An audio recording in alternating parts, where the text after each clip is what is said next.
The situation involving Pooh Shiesty and Gucci Mane is still making major headlines right now. Reports say Pooh Shiesty has been denied bond and remains in custody over the alleged kidnapping and robbery case. Meanwhile, Gucci isn't staying quiet. He already responded by dropping a track where he makes his stance crystal clear. He frames the whole situation as betrayal and even labels it a crash dummy move. But beyond the diss record and the internet debates, the real question people keep asking is simple. Why did this situation even happen, and why does it feel like it was almost inevitable? Let's rewind for a second so everybody's on the same page. Back on January 10, 2026, what was supposed to be a normal business meeting in Dallas turned into something way more serious. Gucci Mane reportedly flew in with his team to sit down with Pooh Shiesty and talk about business, mainly because Shiesty was unhappy with his contract and wanted out. But according to reports, once they got inside the studio, things escalated fast. What started as a conversation allegedly turned into a confrontation. At some point, things crossed the line. Guns were reportedly involved, and the situation turned into a robbery. Gucci and members of his team were allegedly held at gunpoint, forced to give up jewelry, cash, and other valuables, while also being pressured to sign paperwork. After everything went down, the situation was reported, and once investigators got involved, the case started building quickly. Surveillance footage, phone data, tracking evidence, even an ankle monitor reportedly placed Pooh Shiesty directly at the scene. And that's where things get even more serious. Because if all of that is true, it shows this wasn't something hidden or carefully covered up. It was bold, reckless, and almost unavoidable in terms of getting caught.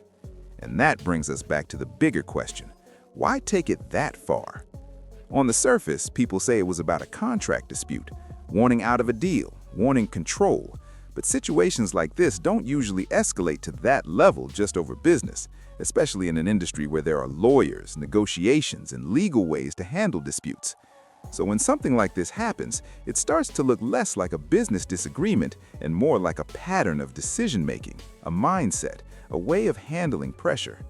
And if you look back at Pooh Shiesty's past situations, you can see why people are connecting dots. Before even reaching this level of success, there were already serious legal issues surrounding him, incidents where situations escalated quickly and decisions led to major consequences. Fast forward to now, and it starts to feel like history repeating itself, but on a much bigger stage. At the same time, from Gucci Mane's perspective, this goes beyond just business. This is about trust, about bringing someone into your system, investing in them, and then allegedly being put in a dangerous situation by that same person. That's why his response wasn't just silence, it was direct, public, and emotional. And that's why this whole situation feels bigger than just one incident. It's not just about a meeting gone wrong, it's about how people handle pressure, loyalty, and power when everything is on the line. Right now, Pooh Shiesty is facing extremely serious charges that could impact the rest of his life. Gucci Mane is controlling the narrative through music and public response, and the industry is watching closely because situations like this don't just disappear, they leave a lasting impact. At this point, everything is still unfolding. More details could come out, perspectives could shift, and the story could take another turn. But one thing is clear. This isn't just drama, this is real-life consequences playing out in real time. Gucci Mane was also carving out a very specific kind of reputation for himself. And listen, you already know how that plays out in hip-hop culture. The image, the energy, it doesn't just stay in the streets anymore. It becomes part of the brand identity. And in a real sense, all of that was fueling his rise. His career kept climbing, his name kept getting louder, but at the exact same time, everything around him was getting way more serious. And that's the part people don't always stop to think about, because when that lifestyle is what's getting you attention and building your name, there's barely any reason to step away from it. If anything, it just gets reinforced even more. And that's where things start getting tricky. Because at a certain point, that same energy that builds an artist's image can also start influencing how they move in real-life situations, especially when real money, contracts, and control start getting involved. That whole situation eventually hit a wall in April 2022 when he was sentenced to prison. He was originally looking at up to 20 years, but ultimately ended up with 5 years and 3 months. And after doing his time, he was released just a few months ago. But instead of capitalizing on that second chance and just living a quiet life, you're sitting there thinking, you got money, bro. What's really going on? Instead of adjusting his approach after that, he allegedly ends up holding Gucci Mane at gunpoint. And that's the part that really throws people off, because from the outside, it looks like it came out of nowhere. But when you actually trace everything leading up to that moment, maybe it wasn't as random as it first appears. And keep this in mind, this is someone who was locked up while his name was still pulling in serious money, streams, attention, and the label was still benefiting off everything tied to him. So when you step back into that same environment with real money on the line, real contracts, and real questions about ownership, you're walking back into a problem. But you don't come back with much leverage to fix it. And that's when things start shifting fast. Because to really understand how a situation like this even happens, you've got to look at both sides of the story. And this is where it gets even more interesting, because on the other side, you've got Gucci Mane. I'm sure most people already know, or at least have an idea of how he came up and what kind of background he comes from. This is somebody who has been through real-life situations, including beating a murder charge early in his career. Back in 2005, Gucci was at a female friend's apartment when everything suddenly took a sharp turn. According to witness reports, a group of men forced their way inside and things escalated fast. They allegedly threatened him, attacked him, and even pistol-whipped his friend. At that point, a struggle breaks out, shots get fired, and one of the men ends up dead. Gucci himself ended up killing that man. He was known as Pookie Luck.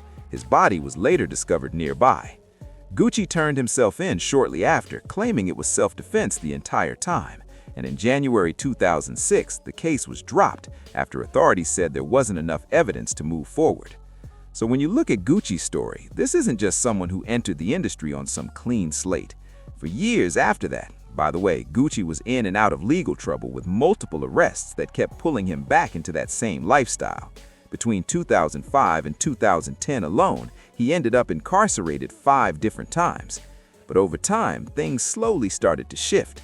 Gucci eventually turned his life around. He of course dropped weight, and especially that lean look he used to have, got in shape, stepped into a different role, became a business owner, a CEO, cleaned up his image, and started moving differently.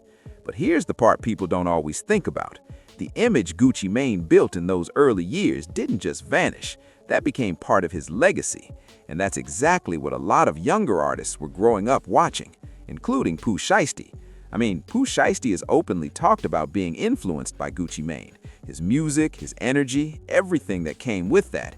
But the version of Gucci they were watching wasn't the business version of him, it was the street version of him. So from the jump, they weren't even looking at the same picture. Gucci at that point in his career had already evolved into a different mindset, while Shiesty was still coming up, still young, still figuring things out, shaped by that earlier version. So when you really break it down, Shiesty isn't just some random name in this story. In a lot of ways, he's a product of the environment and the image that was already established long before he ever got signed. And that's where the separation starts to show. But at the same time, Gucci Mane isn't that same person anymore, because now, from a business standpoint, he's operating fully as a CEO. And you can see that in the way he's moved over the years. Back in 2007, he launched 1017 Brick Squad, which later evolved into 1017. Over time, he signed major names like Waka Flocka and Young Thug, and he played a huge role in shaping that entire wave of the culture. But like most things in the industry, those relationships didn't always last. Artists came and went, and the label itself kept evolving through different phases.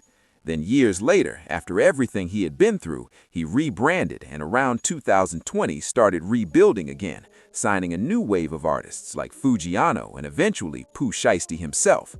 But in the middle of all that, conversations were already starting to surface about how Gucci was handling business.